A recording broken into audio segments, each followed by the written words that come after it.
Ok, salut à toi, j'espère que tu vas bien. Aujourd'hui, on va parler de la SV1 et la SV2 en course à pied. Déjà, pour commencer, les SV1 et SV2, ça veut dire seuil ventilatoire 1 et 2. Ce sont deux repères physiologiques extrêmement importants pour comprendre comment ton corps produit de l'énergie, comment gérer tes allures et comment construire un entraînement efficace. Beaucoup de coureurs connaissent la VMA, la VO2 max, la fréquence cardiaque maximale, mais les seuils ventilatoires sont souvent plus utiles pour individualiser les zones d'entraînement.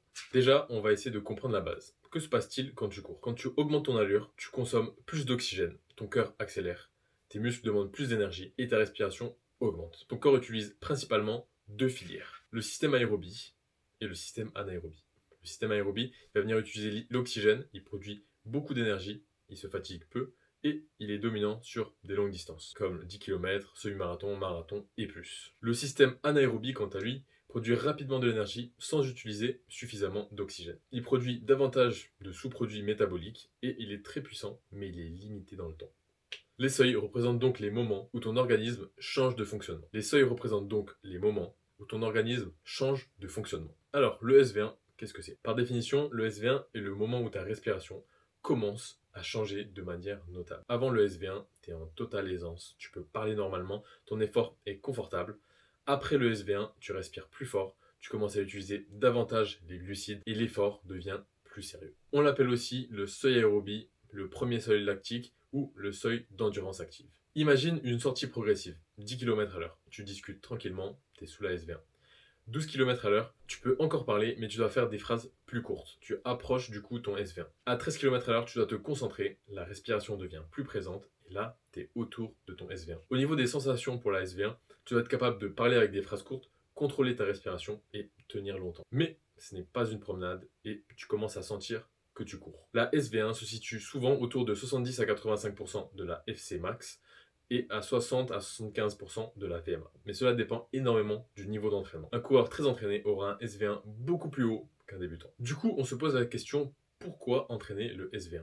En fait, le travail autour du SV1 développe la base aérobie. Tu vas venir améliorer tes mitochondries, tes capillaires musculaires, ton utilisation de graisse. Et du coup, résultat, tu cours plus vite avec moins d'efforts.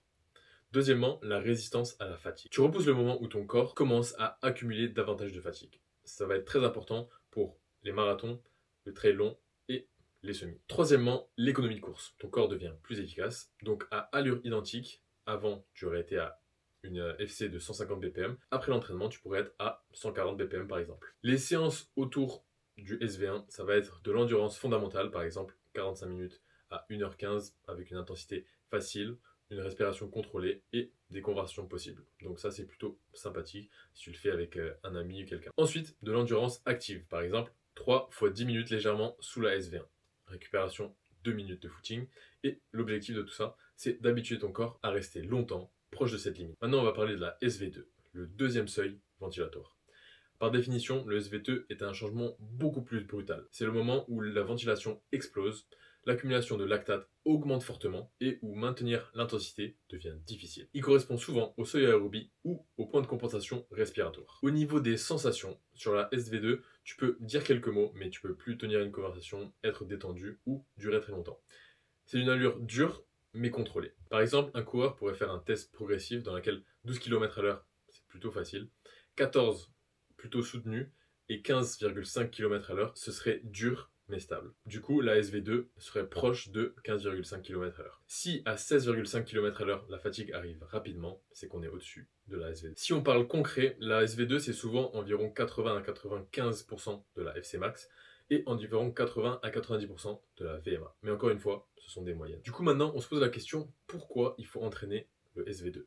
C'est l'une des zones les plus importantes pour progresser. Tu développes littéralement la capacité à tenir une allure élevée. Par exemple, avant, tu tenais 10 km à 4,30 et après, tu vas tenir 10 km à environ 4,10 par exemple. Deuxième point de pourquoi c'est important, le recyclage du lactate. Ton corps devient meilleur pour produire du lactate, l'utiliser comme énergie et retarder son accumulation. Troisième point, la tolérance mentale. Ça t'apprend en fait à rester efficace même dans l'inconfort. Maintenant, les séances potentiellement que tu pourrais faire en SV2, ça va être par exemple le seuil classique, 3 fois 10 minutes à allure SV2, avec 2 minutes de récupération en footing, ou le tempo long, par exemple 20 à 30 minutes continu, à une allure proche du SV2. Pour un marathonien, on utilise souvent légèrement sous la SV2, autour d'une allure semi et parfois allure marathon. Sur un 5 km, tu vas courir souvent au-dessus du SV2. Sur un 10 km, tu serais un peu au-dessus du SV2 aussi. Sur un 10 km, tu serais légèrement au-dessus de ta SV2. Pour un semi, tu seras légèrement en dessous de la SV2, mais très proche.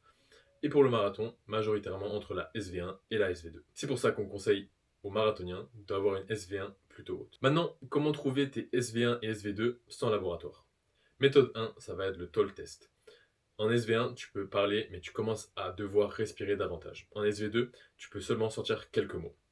Méthode 2, ça va être le test progressif. Exemple, échauffement de 15 minutes, puis 3 minutes à allure facile, plus 0,5 km/h toutes les 3 minutes, et tu observes ta respiration, ta fréquence cardiaque et tes sensations.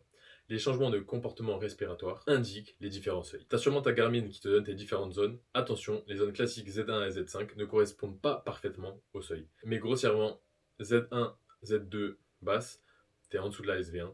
Z2 haute à Z3, tu es autour de la SV1. Z4, tu es proche de la SV2 et Z5 au-dessus de la SV2. Les seuils physiologiques sont plus personnalisés que les zones basées uniquement sur des pourcentages. Si tu veux devenir marathonien, la priorité numéro 1, ça va être d'augmenter la SV1. L'objectif, courir longtemps sans dérive cardiaque.